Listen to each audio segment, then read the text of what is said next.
Bismillahi rahmani rahim. Alhamdulillahi hamdan kathiran tayyiban mubarakan fihi kama amar. Thumma salatu wassalamu ala rasulil karim habibina Muhammad ibn Abdillah wa ala alihi wa sahabatihi ajma'in, amma ba'd.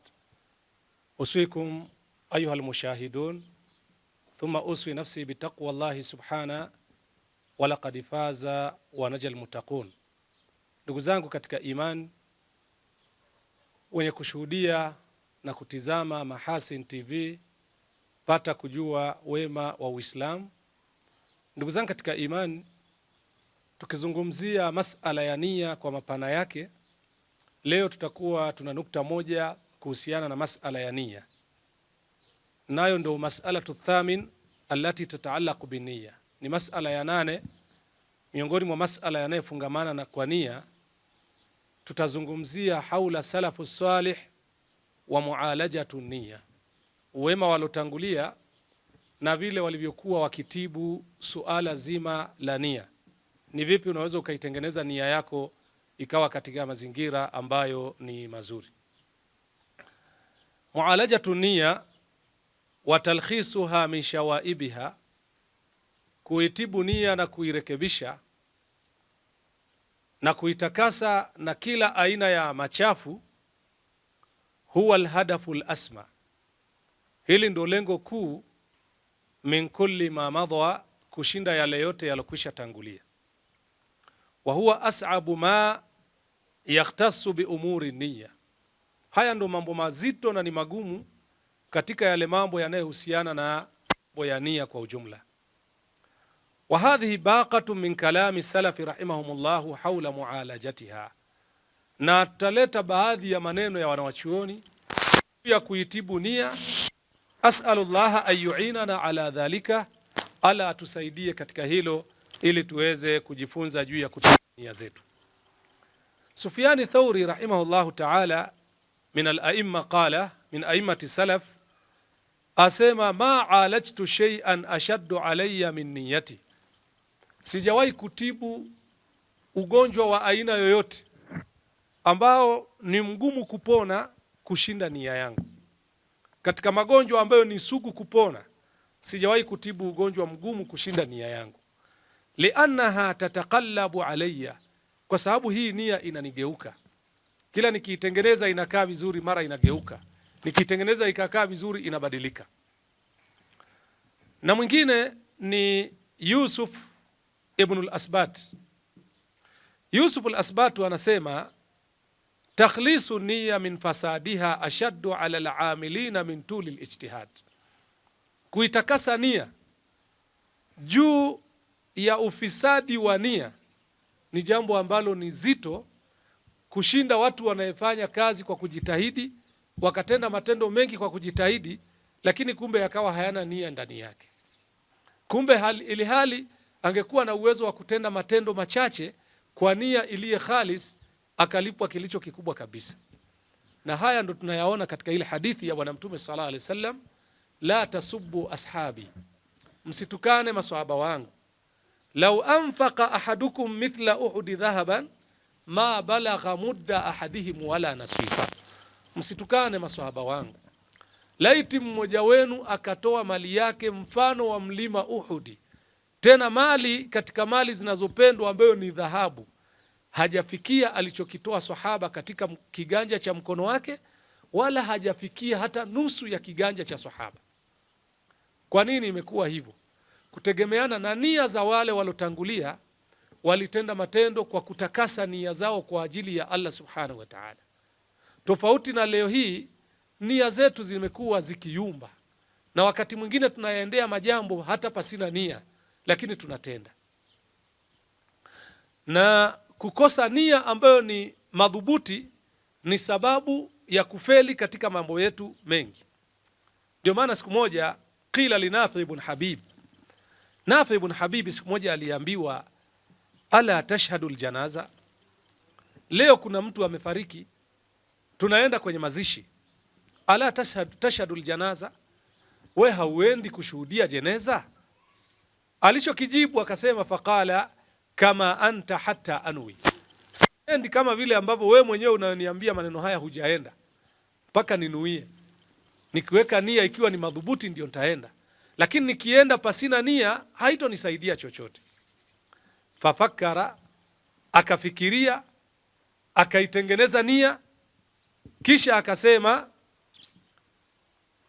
thumma qala, kisha akasema imdhi, haya twende.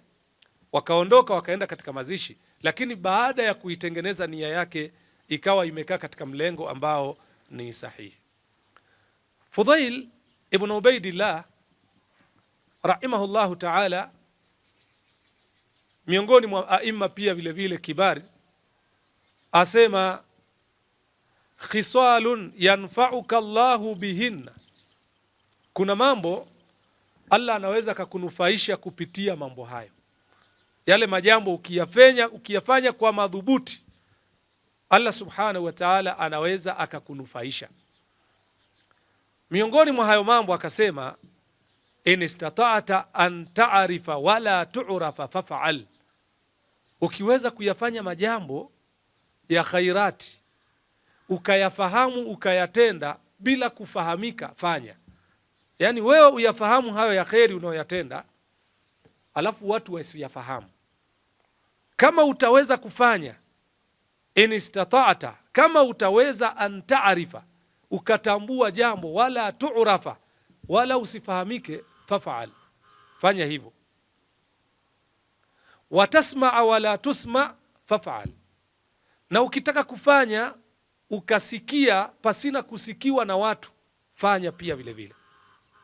Wa in istata'ta an tajlisa wala yujlasa ilaika faf'al, na kama utaweza ukakaa ukafanya mambo ya kheri peke yako, alafu wasikae watu wa kujadili wewe juu ya hayo mambo ya kheri, fanya.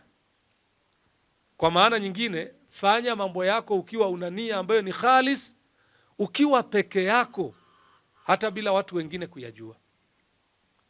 Ndio maana Abul Hasan aliwahi kufunga zaidi ya miaka 20. Akifunga hata familia yake haijui, wake zake hawajui, watoto wake hawajui. Alikuwa ni sahibu dukan, alikuwa kazi yake ni kuuza duka.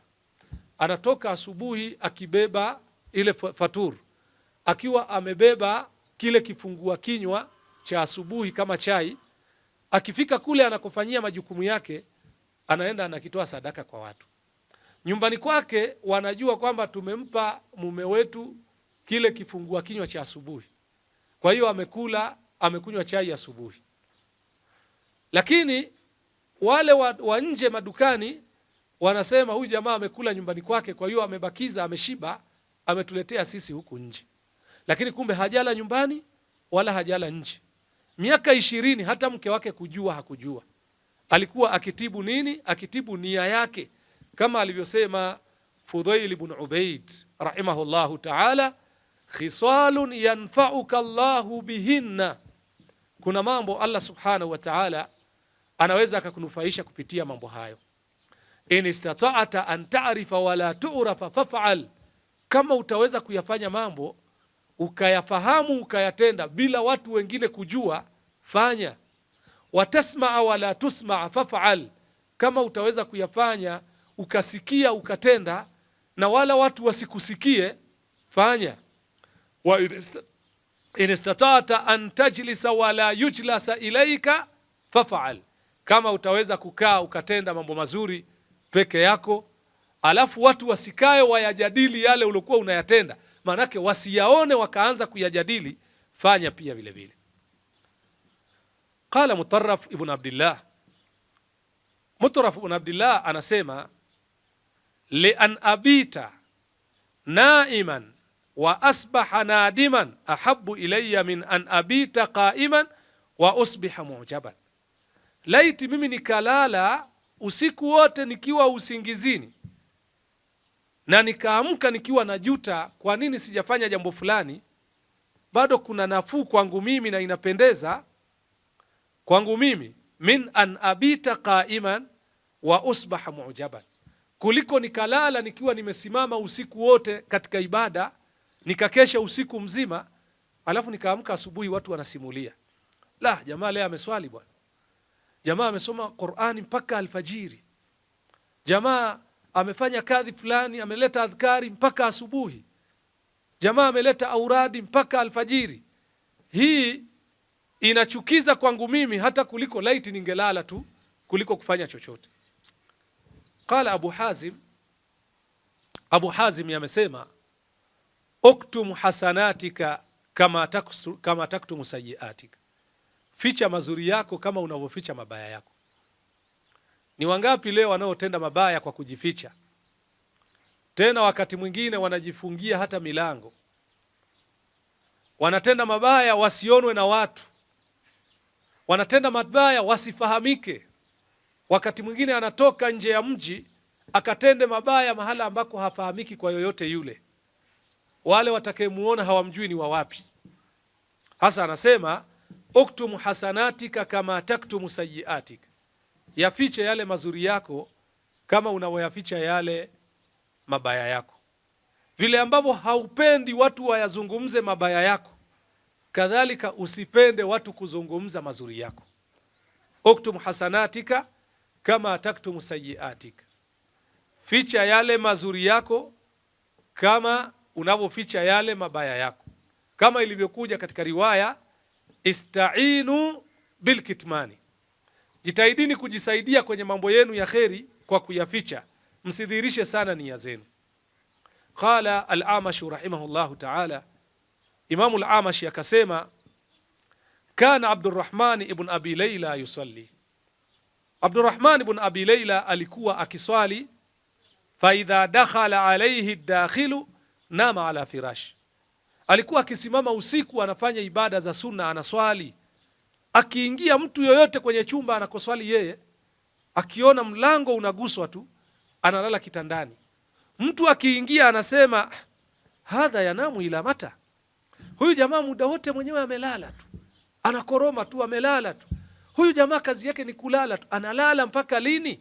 Lakini kumbe alikuwa kwenye toa akifanya ibada, lakini hakutaka watu wafahamu vile anavyojitahidi katika wema wake, ili kusudi nia yake isije ikachanganyikana na ria ndani yake. Kwa sababu Bwana Mtume sallallahu alaihi wasallam amesema, akhwafu ma akhafu alaikum min dabibi namla, ninachokiogopea mimi kwangu nyinyi, tena nakiogopea zaidi na kimejificha. Wa akhfa min dabibi namla, kimejificha hata kushinda unyayo wa sisimizi au unyayo wa mdudu chungu. Akikanyaga mahala uwezi ukaona kama alipita, kimejificha kiasi hicho, na kiogopea kwenu kisije kikawapata, ni ugonjwa mbaya. Akaulizwa, ni kipi ya Rasulullah? Asema arriya, nayo ni ria. Mtu kufanya matendo watu wamuone, anaweka nia atende matendo ya toa, lakini anaweka nia atende matendo watu wamuone na wamsifie. Huu ni ugonjwa ambao ni mbaya kushinda matendo yote, katika kushinda magonjwa yote. Arabi ibn Khaytham mwenyewe alikuwa akisema, kullu ma la yuradu bihi wajha Allah yadhmahil, chochote kile ambacho kimetendwa bila kutakikana radhi za Allah ndani yake hushuka chini, kinaporomoka. Yadhmahil, kitaporomoka. Na Malik ibn Dinar katika aima akasema, idha taallama al-alim al-ilmu lillahi kassarahu, wa idha taallamahu lighairi al-amal zadahu fakhran. Mtu yoyote yule, msomi yoyote atakayojifunza elimu, ile elimu akajifunza tena elimu nyingi, akawa ni alim, lakini akaisoma kwa ajili ya Allah subhanahu wa ta'ala bila kufanya riya kwa watu, kasarahu, ile elimu inamvunja, yani inamtoa kibri, inamtoa majivuno, inamtoa kwenye ufahari, inamtoa kwenye ujbu, inamtoa kwenye kudharau watu. Anakuwa ni mnyenyekevu, ile elimu inamvunja, anakuwa ni mtu wa baridi, kwa sababu amejifunza kwa ajili ya Allah subhanahu wa ta'ala. Wa idha taallamahu li ghairi al-amal, kama atafsoma kwa si kwa ajili ya kuitendea kazi, akasoma liyuqala fulanun jari'un fulanun qari'un, fulanun alimun, akasoma ili asemwe fulani ni msomi, fulani ni mjuzi, fulani ni mtaalamu, fulani ni kadha. Zadahu fakhran, ile elimu itamzidishia kujifakharisha. Hakuna atakayeongeza zaidi ya kujifakharisha kwenye maisha yake na kujivuna na kujitia katika taajub. Qala Muhammad ibn Wasi rahimahullahu ta'ala akasema, inna ar-rajula la yabki 20 sana wa mraatuhu ma'ahu la ta'lam. Watu waliwahi kutenda matendo ili wasiharibu nia zao katika yale matendo, na isije ikaonekana sam'u wa riya, wakasikika na kujionyesha, lakini na kusifiwa na watu. Hakika akasema, hakika ya mtu analia miaka 20, wa mraatuhu la ta'lam, na mke wake hajui kama huyu alikuwa akifanya ibada, anapata khushu na analia. Mwingine analala anakumbuka adhabu za Allah subhanahu wa ta'ala, akiwa kitandani anahisi analia, anatokwa na machozi. Mke wake anamwambia, mbona unalia kitandani? Asema, nimeota ndoto mbaya imenishtua. Lakini kumbe anafikiria adhabu ya akhira. Amesema, nimeota ndoto mbaya imenishtua, nikafikiria nikaanza kulia. Ni ndoto gani? Ziache, kwa sababu tunaambiwa tusimulie ndoto za kheri. Zile za shari hatuna haja ya kuzisimulia. Tena za kheri zenyewe tuwasimulie wale tunaowapenda, sio tumsimulie tu ili mradi ni mtu. Haya yote yametendwa na wema walotangulia. Ndio Muhammad ibn Wasi rahimahullahu ta'ala akasema, inna rajula la yabki 20 sana, mtu analia miaka 20, wa mraatuhu ma'ahu la ta'lam, mke wake yuko pamoja naye kwenye kitanda kimoja, lakini hajui kama analia kwa ajili ya kuogopa adhabu za akhira.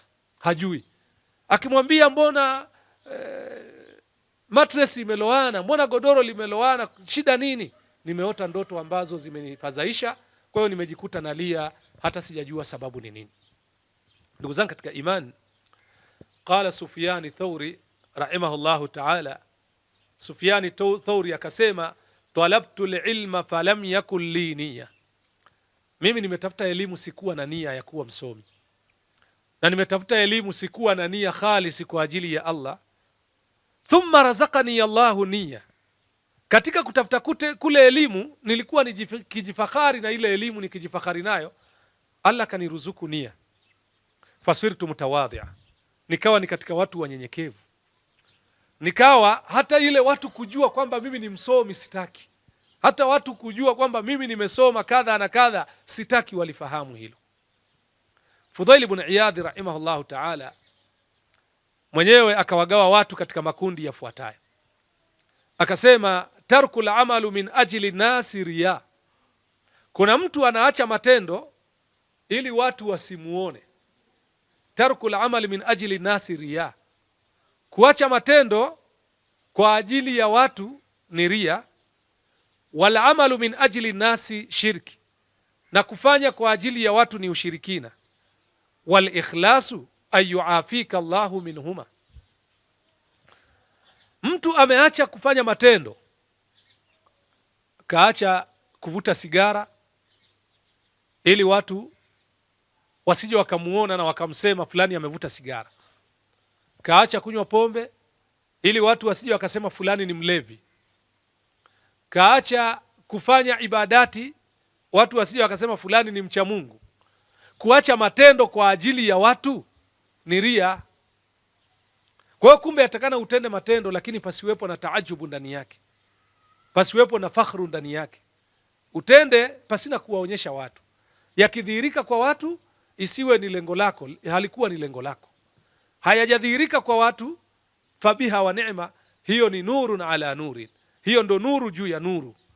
Wal amalu min ajli nasi shirkun, na kufanya matendo ili watu wakuone, huo ni ushirikina, wewe utakuwa ni mushrik. Wal ikhlasu ayuafika Allahu minhuma, na ikhlasu ni Allah kukuepusha na maradhi haya yote mawili. Usiwe unatenda kwa ajili ya watu, wala usiwe unaacha kwa ajili ya watu. Tenda kwa ajili ya Allah, acha kwa ajili ya Allah. Ibrahim ibn Adham, yeye ni katika wanawachuoni wa zuhud, anasema hivi, ayu dinin law kana lahu rijalun man talaba alilma lillah kana alkhamulu ahabu ilayhi min at-tatawul, mwenye kutafuta elimu kwa ajili ya Allah subhanahu wa ta'ala na akajinyenyekeza kwa ajili ya Allah, anapendeza mtu yule kuliko kujirefusha kwa watu. Yani akatafuta ili watu waone fulani yuko juu, ametuzidi jambo fulani na jambo fulani. Qila li Muhammad, qila li Mahmud al-Qiswaru, ma balu kalami salaf anfa'u min kalamina. Sisi bwana tunazungumza tutakavyozungumza, lakini mbona maneno ya wema walotangulia yana manufaa kushinda maneno yetu? Leo tunazungumza lakini maneno yetu yana faida yake ni ndogo sana, manufaa yake ni madogo sana. Wakati mwingine yanaachwa na watu wala hayafanyiwi kazi. Inakuwaje maneno ya salafu salih yalikuwa na manufaa kuliko maneno yetu leo hii? Na wao walikuwa hawana takalufi katika mazungumzo. Faqala liannahum takallamu li'izzati alislam wa najatu an-nufus wa ridha ar-rahman, kwa sababu wale walizungumza lengo kubwa, takallamu li'izzati alislam, walizungumza kwa ajili ya kuutia nguvu Uislamu, Uislamu unusurike, Uislamu upate izza, upate nguvu. Na walizungumza wanajatu nufus, walizungumza kwa ajili ya kuokoa nafsi za kwao na za wengine na za wengine, ambazo Allah subhanahu wa ta'ala amesema, ya ayyuhalladhina amanu qu anfusakum wa ahlikum nara, enyi mloamini okoeni nafsi zenu na za jamaa zenu kutokana na moto wa jahannam. Lakini walizungumza waridha arrahman, walizungumza kwa ajili ya kumridhisha Allah subhanahu wa ta'ala, walizungumza kwa ajili ya hayo. Wa nahnu, na sisi leo hii sasa, takallamna li'izzati nafsi, tunazungumza kwa ajili ya kujifakhiri kwenye nafsi zetu, kwa ajili ya kujitukuza sisi wenyewe. Lakini wa talabi dunia, na kwa ajili ya kuitafuta dunia, wa qabulul khalqi, na ili watu watukubali. Leo utaona sheikh anataka awe na kabuli ya watu wengi kwenye darsa yake, awe na kabuli ya watu wengi kwenye msikiti wake. Hasa utaona watu wanafanyiana kampeni kwenye misikiti kama kampeni za siasa kwenye vyama, ili kusudi msikiti fulani uwe na watu wengi au chama fulani kiwe na watu wengi. Hakuna tofauti baina almasajid, baina ya misikiti pamoja na muasasati demokratia, pamoja na miasasa ya kidemokrasia. Hakuna tofauti leo hii. Mtu anataka kwenye halakati zake iwe na wanafunzi zaidi ya 500, anaona kama vile ndo amepata kabuli kwa watu, lakini kumbe ni riaa wa samu. Lakini wema walotangulia, watu walikuwa wanasomesha hata kama ni mwanafunzi mmoja, wanafunzi 3, wanafunzi 5, na wakitoka pale wanapata ijaza, hawa ni wanafunzi wa shekhe fulani, wanakubalika, hawa ni wanafunzi wa shekhe fulani. Ndio unaona leo wanajivunia na kujifakhiri. Anapokuambia Ibnul Qayyim, mimi ni mwanafunzi wa Ibn Taymiyyah, na pengine fikra nyingi nimezichukua afkari za Ibn Taymiyyah, anajifakhiri kwa shekhe wake, kwa sababu alisoma si kwa ajili ya kusikika wala kujitukuza kwa nafsi yake. Kwa hiyo sasa wale walotangulia waliyafanya haya kwa ajili ya lengo maalumu la taa. Wa nahnu liyawma takallamna li'izzati nafs, sisi leo hii tunazungumza, kila mmoja anazungumza ili aonekane, au wengi wetu wanazungumza ili waonekane fulani nayo ni mashallah yupo.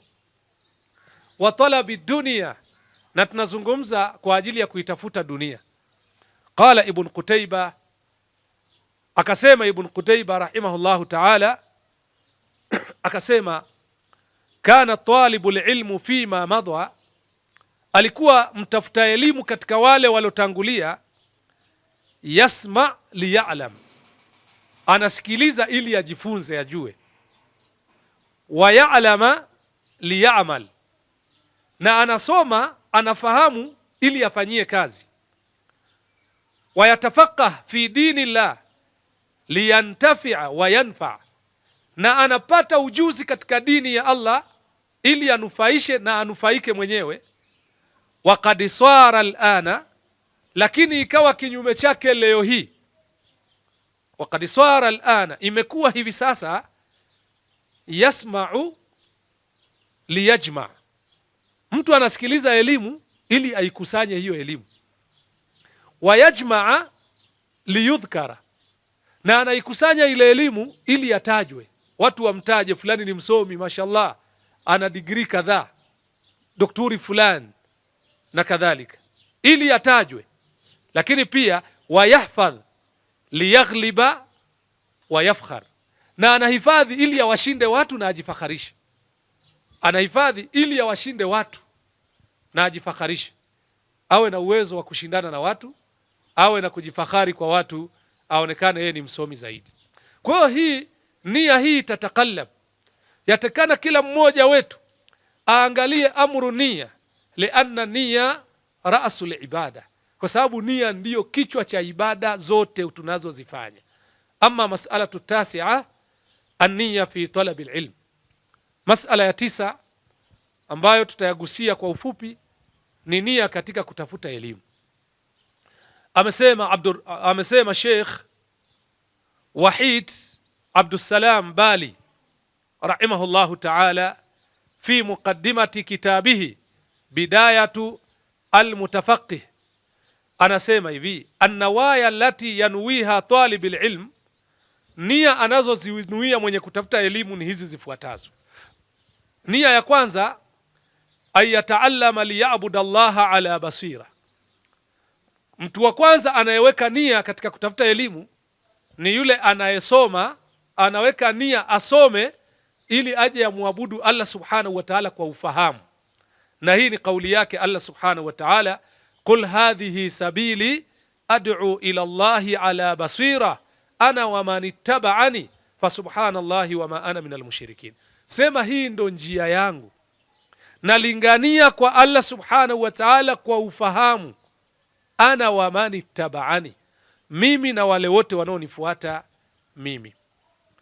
Mtu muwekania wa pili, ayataallama lianna talaba alilma ibada.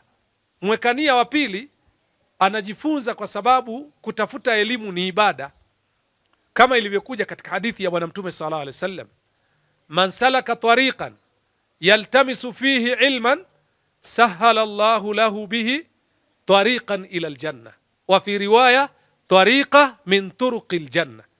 Mwenye kutafuta elimu kwa ajili, atakayefuata njia ya kutafuta elimu, yaltamisu fihi ilman, akafuata njia akatafuta elimu ndani yake, Allah anamwapesishia mtu huyo njia ya kwenda katika pepo yake. Huyo ni mtu wa kwanza wa kuweka nia. Mtu wa pili wa kuweka nia. Mtu wa tatu katika nia, ayataallama alilma kay tusibahu da'watu Rasulullah sallallahu alaihi wasallam. Anaweka nia ya kusoma ili apatie ulinganiaji alokuwa akilingania Bwana Mtume sallallahu alaihi wasallam, na mwenyewe alingania kama alivyokuwa Bwana Mtume sallallahu alaihi wa alihi wasallam. Na hii ni hadithi ya Bwana Mtume sallallahu alaihi wasallam, nadhara Allahu mra'a sami'a minna shay'an faballaghahu kama sami'ahu. Allah muhifadhi yule mtu aliyesikia kutoka kwetu sisi jambo, akalihifadhi akalifikisha kama alivyosikia. Farubba muballighin au amina sami', yawezekana alofikishiwa akawaidhika kuliko yule aliyesikia. Huyu mwekania wa tatu. Ama mwekania wa nne ni yule ambayo ayataallama kay yarfa Allahu bihi yarfa Allahu bil ilmi darajat, anajifunza ili Allah amnyanyue daraja. Na hii ni kauli yake Allah subhanahu wa ta'ala, yarfa illahu alladhina amanu minkum walladhina utul ilma darajat. Mwekania wa tano, ayataallama liyaswila ila maqami khashya, anasoma ili afikie katika daraja la unyenyekevu, kama alivyosema Allah, innama yakhsha Allaha min ibadihi alulama. Mwekania wa sita ni yule ambayo ayataallama liyuballigha alilma liman yajhala, ili amfikishie elimu yule ambaye haijui. Na hii ni hadithi ya Bwana Mtume sallallahu alaihi wasallam, ballighu anni walau aya wa hadithu an bani Israila fala haraj, nifikishieni hata kama ni neno moja, simulieni juu ya bani Israila wala si vibaya. Mwekania wa saba na wa mwisho, ayataallama liyadulla nas ala alkhair, ajifunze kwa ajili ya kuwafahamisha watu kheri. Wa fil hadithi, imekuja katika hadithi, man daa ila huda, atakayewalingania watu katika uongofu, kana lahu min alajri mithla ujuri man tabi'ahu, atakuwa katika malipo mfano wa malipo wa yoyote atakayemfuata, ambayo la yanqusu dhalika min ujurihim shay'a, hatopungukiwa na chochote katika malipo yao. Hawa wawekania saba wote hawa ni wawekania ambao wako vizuri, na sheria inasema nia hizi zote zinafaa. Lakini muwekania tofauti na nia hizi, adallahu Allahu ala ilmi, Allah atampoteza katika elimu yake.